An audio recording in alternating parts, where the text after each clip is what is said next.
ఇంగ్లీష్‌లో మాట్లాడాలంటే భయమా? మీలాంటి వాళ్ళ కోసమే spoken English personal training classes వెంటనే జాయిన్ అవ్వండి. నమస్కారం. నేను మీ సంగీత. బేసిక్‌గా మనము బ్యాంక్స్ దగ్గరికి వెళ్ళేసి అది ఏ లోనైనా కానివ్వండి, పర్సనల్ లోనే అయ్యుండొచ్చు, లేదంటే హోమ్ లోనే అయ్యుండొచ్చు, లేదంటే వెహికల్ లోనే అయ్యుండొచ్చు.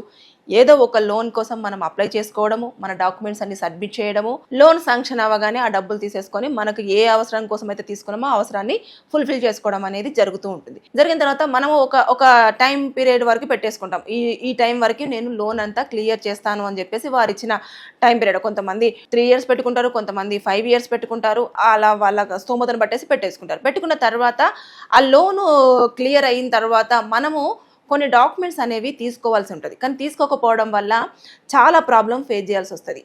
అంటే బేసిక్గా ఇది జరిగింది కాబట్టి నేను చెప్పడం జరుగుతుంది. ఒక కేసులో నేను చూశాను. ఆ వ్యక్తి అమౌంట్ ఆఫ్ మనీ తీసుకున్నాడు బ్యాంకు నుంచి. తీసుకొని అతను మొత్తం ఈఎంఐలు ఎప్పటికప్పుడు క్లియర్గా కడుతూ వచ్చాడు. అంతా అయిపోయింది. అయిపోయిన తర్వాత ఆ బ్యాంక్లో ఉన్న మేనేజర్ వేరే బ్యాంక్కి షిఫ్ట్ అవ్వడము, తర్వాత నెక్స్ట్ అక్కడ ఇంకొక ఎంప్లాయీ ఎవరైతే ఉంటారో ఆ ఎంప్లాయీ కూడా షిఫ్ట్ అవ్వడం వల్ల ఇతని బ్యాంక్ ఏదైతే లోను క్లియర్ అనేది వాళ్ళు మెన్షన్ చేయాలి. అందులో మెన్షన్ చేయకుండా వదిలేయడం వల్ల బ్యాంకు నుంచి ఈయనకు విపరీతమైన కాల్స్ అనేవి వస్తూ ఉండేవి. అదేంటి, నేను మొత్తం లోన్ క్లియర్ చేశాను కదా అంటే, మనం చూసుకుంటూ ఉంటాం కదా లోన్ తీసుకున్న తర్వాత ఎవ్రీ మంత్ మనం కట్ అవుతున్న కొద్దీ అమ్మాయి ఈ బ్యాంక్లో ఈ మంత్ కట్ అయిపోయింది, ఇన్ టైంలో పెట్టామా లేదా డబ్బులు, లేకపోతే సిబిల్ స్కోర్ పడిపోతుంది, చెక్ బౌన్స్ అవడం జరుగుతుంది అని చెప్పేసి చాలా మంది భయపడుతూ ఉంటారు. కొంతమంది భయస్థులు ఎక్కువగా ఉంటారు. లోన్ తీసుకున్న తర్వాత అయ్యో ఇన్ టైంలో కట్టకపోతే ఏమన్నా ప్రాబ్లం అవుతుందని చెప్పేసి అనే భయపడేవారే ఎక్కువగా. సో డబ్బులు ఇన్ టైంలో పెట్టుకోవడం, ఎవ్రీ మంత్ కట్ అవుతూ అలా వచ్చేసింది. వచ్చిన తర్వాత ఇంకా అతను క్లియర్ అయిపోయింది అని చెప్పేసి అనుకుంటున్న టైంలో కొత్తగా అక్కడికి వచ్చిన ఎంప్లాయీ ఎవరైతే ఉంటారో, సార్ మీ పేరు మీద లోన్ ఇంకా రన్ అవుతూనే ఉంది, మీరు డబ్బులు కట్టట్లేదు, ఎందుకు కట్టట్లేదండి, మీరు కట్టకపోతే ప్రాబ్లం అవుతుంది అని చెప్పేసి చెప్పారు. అదేంటండి, నా లోన్ అంతా మొత్తం క్లియర్ అయిపోయింది, క్లియర్ అయిపోయినాక కూడా మీరు నాకు ఎందుకు కాల్ చేసి ఇబ్బంది పెడుతున్నారంటే, క్లోజ్ అయిపోయినట్టుగా మా వాళ్ళు ఒకవేళ మీరు క్లోజ్ చేస్తే ఖచ్చితంగా క్లోజ్ అయిపోయినట్టుగా మాకు ఎప్పటికప్పుడు ఇన్ఫర్మేషన్ ఉంటుందండి, అలాగే క్లోజ్ అయినట్టుగా కూడా మాకు ఇక్కడ కింద మెన్షన్ చేయడం జరుగుతుంది, మా రూల్స్ అన్ని మా నామ్స్ అన్ని క్లియర్గా ఉంటాయండి అని చెప్పేసి ఆయన వర్షన్లో చెప్తూ వస్తున్నాడంట.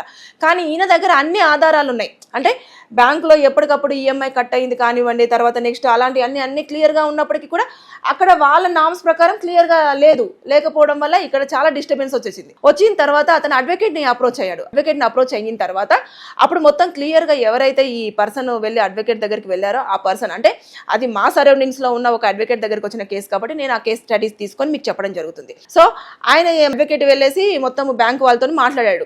ఏమని అంటే, ఇదండి మొత్తం పూర్తిగా అతని దగ్గర అన్ని డీటెయిల్స్ ఉన్నాయి, ఎవ్రీ మంత్ ఇంత అమౌంట్ కట్ అయిపోయింది, కట్ అయిపోయిన తర్వాత మీరు ఎలా కట్టలేదని చెప్పేసి అంటున్నారు, మీ ఇంట్రెస్ట్తో సహా.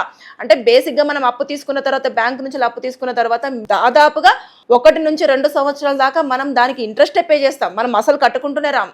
ఎప్పుడైతే వాళ్ళ ఇంట్రెస్ట్ మొత్తం పూర్తి స్థాయిలో తీసుకున్న తర్వాతనే అసలు అనేది కట్ అవుతూ వస్తూ ఉంటుంది. కానీ అది ఎవరు గ్రహించారు, అమ్మయ్య నా అప్పు ఇంత అయిపోతుంది అని చెప్పేసి అనుకుంటారే కానీ బ్యాంకు చాలా బ్రిలియంట్ గా ఆలోచిస్తూ వస్తుందట. ముందుగానే ఇంట్రెస్ట్ తీసేసుకుని తర్వాత అసలు వసూలు చేస్తూ వస్తుంది అన్నట్టు. అయితే ఈ అబ్బాయి విషయంలో ఏం జరిగిందంటే, ఇతని విషయంలో దాదాపుగా అతనికి అబ్బాయి అన్నాను, అతనికి ఒక 50 సంవత్సరాలు ఉంటాయి. అంటే అతను ఏదో పని మీద మొత్తం తీసుకోవడం జరిగింది. లోన్ తీసుకున్న తర్వాత కడుతూ వచ్చేసాడు, అయిపోయింది. ఇంకా అతను కూడా రిటైర్మెంట్ స్టేజ్కి వచ్చేసాడు. అప్పుడు మళ్ళీ స్టార్ట్ అయిపోయినాయి వాళ్ళకి కాల్స్. భయపడి అడ్వకేట్ని అప్రోచ్ అయితే, అడ్వకేట్ వెళ్ళి బ్యాంక్ని అప్రోచ్ అవుతే మొత్తం అన్ని ఇంకా ప్రూవ్ చేసుకోవాల్సి వచ్చింది. మొత్తం ఎవ్రీథింగ్ చూపించేసి, ఇదిగోండి ఈ పలానా టైంలో ఇంత కట్ అయిపోయింది, పలానా టైంలో ఇంత కట్ అయిపోయింది, మొత్తం ఓవరాల్ గా మేము క్యాలిక్యులేషన్ చేస్తే అతను తీసుకున్న దానికంటే దాదాపుగా ఒక 3.5 లక్షల వరకు కూడా మీరు విత్ ఇంట్రెస్ట్ తో కలెక్ట్ చేయడం జరిగింది అని చెప్పేసి చాలా స్పష్టంగా మొత్తం ఎవిడెన్స్ తో సహా ముందు పెట్టేసి అడ్వకేట్స్ మాట్లాడిన తర్వాత, సార్ ఇక్కడ ఏదో పొరపాటు జరిగిపోయింది, అంటే ఇతను క్లోజ్ అయిపోయిన తర్వాత ఈ సర్టిఫికేట్స్ తీసుకోలేదు కాబట్టి దానివల్ల ఇలాంటి ప్రాబ్లం ఏమైనా ఫేస్ అయ్యిందేమో అని చెప్పేసి చెప్పడం జరిగింది. అంటే ఎప్పుడైనా సరే మనకు ప్రాబ్లం ముందు వస్తుంది అని చెప్పేసి అనుకోవడం, అంటే ఎవరికో వచ్చింది కదా మనకు రాలేదు కదా అని చెప్పేసి లైట్ తీసుకోకండి. ఎందుకంటే ప్రాబ్లం ఎప్పుడు ఎలా ఏ విధంగా వస్తుంది అనేది ఎవరికీ తెలియదు. చూసారు కదా, అతను మొత్తం ఎప్పటికీ టైం టు టైం అతను ఈఎంఐ కడుతూ వచ్చాడు. కానీ కట్ చేస్తే అక్కడ ఏమైపోయింది, అక్కడ ఉన్న ఆఫీసర్స్ ఉంటారో వాళ్ళందరూ కూడా షిఫ్ట్ అయ్యి వాళ్ళకి ట్రాన్స్ఫర్ అయిపోయి వెళ్ళిపోవడము, వేరే వాళ్ళు రావడము, దాన్ని పూర్తి స్థాయిలో క్లియర్ గా మెన్షన్ చేయకపోవడం. అంటే మనం బ్యాంకుకు వెళ్ళి చెప్పాలి నా లోన్ క్లియర్ అయిపోయిందండి అని చెప్పేసి, మనము చెప్పలేదు, వాళ్ళు కూడా పట్టించుకోలేదు. అలా ఇంకా ఎవ్రీ మంత్ కట్ అవుతుంది కదా అని చెప్పేసి అన్న తర్వాత ఇతనికి ఇంకా మెల్లగా కట్ అవ్వకుండా ఇలా ఉండడం వల్ల ఇదంతా జరిగింది అని చెప్పేసి అతను కొత్తగా వచ్చిన అతను ఇంకా చాలా ఇబ్బంది పెట్టడము, మళ్ళీ అడ్వకేట్ ని వెళ్ళడము, ఇవన్నీ చూపించిన తర్వాత అప్పుడు తెలిసింది ఏంటంటే, ఇక మీదట ఎప్పుడైనా సరే ఈ డాక్యుమెంట్స్ అనేది తీసుకోవాలి. చాలా మంది తీసుకోకుండా వదిలేస్తారు కాబట్టి నేను ఈ విషయాన్ని మీకు చెప్పదలుచుకున్నాను. అందుకే మీ ముందుకు వచ్చాను. బేసిక్ గా ఎప్పుడైనా సరే ఏ లోన్ తీసుకున్నా సరే కంపల్సరిగా ఒక 5 డాక్యుమెంట్స్ బ్యాంకు నుంచి వెళ్ళి వాళ్ళు ఇవ్వను అన్నా మీరు ఖచ్చితంగా అడిగి తీసుకునే బాధ్యత మీదే. ఆ డాక్యుమెంట్స్ ఏంటంటే ఫస్ట్ నో అబ్జెక్షన్ సర్టిఫికేట్, తర్వాత loan closure letter, final repayment statement, original loan agreement, release of collateral.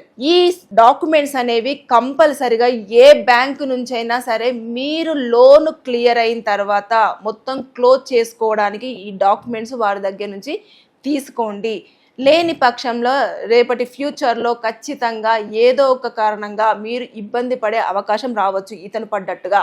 కాబట్టి దయచేసి ప్రతి ఒక్కరూ లోన్ క్లియర్ అయిపోయింది కదా, మనకి ఇంకో లోన్ ఆఫర్ చేస్తున్నారు కాదు, ఫస్ట్ లోన్ని ప్రాపర్గా క్లియర్ చేసుకొని క్లోజ్ చేసుకుని ఆ డాక్యుమెంట్స్ని మీరు తీసుకున్న తర్వాతనే నెక్స్ట్ ఫర్దర్గా ఇంకొక లోన్కు వెళ్ళండి. అంతేకాని ముందుగానే ఈ లోన్ క్లియర్ అయిపోయింది క్లోజ్ అయిపోయిందని మీకు మీరే డిసైడ్ అవ్వద్దు. మీరు ఖచ్చితంగా బ్యాంకుకి వెళ్ళేసి ఈ 5 డాక్యుమెంట్స్ని వారి దగ్గర నుంచి కలెక్ట్ చేసుకొని క్లోజ్ చేసుకోండి. ఇది అవేర్నెస్ కోసం నేను చెప్తున్నాను. చాలామంది ఇబ్బంది పడుతున్నారు. ఇది మన దాకా వస్తే కానీ ప్రాబ్లం తెలియదు అని చెప్పేసి అందరు చాలా వరకు వదిలేస్తూ ఉంటారు. ఎక్కడో జరిగింది, ఎవరికో జరిగింది, వాడికి నాలెడ్జ్ లేదు అందుకే అలా చేశాడు, ఇంత క్లియర్గా ఉంది కదా అంటే ఏమో చెప్పలేము. కొన్నిసార్లు ఎంత నాలెడ్జ్ ఉన్నా కూడా మనం ఏదో ఒక ప్రాబ్లంలో కొన్ని చోట్ల ఇరుక్కోవాల్సి వస్తుంది. కాబట్టి అలాంటి ప్రాబ్లం రాకుండా మనం ముందుగానే జాగ్రత్త పడితే అన్ని రకాలుగా సేఫ్. నేను వీడియో క్లోజ్ చేసే ముందు మరొక్కసారి నా డాక్యుమెంట్స్ మీకు రిమైండ్ చేస్తున్నాను. కంపల్సరీగా లోన్ క్లోజ్ అయిన తర్వాత తీసుకోవాల్సిన 5 documents: no objection certificate, loan closure letter, final report statement, original loan agreement, release of collateral.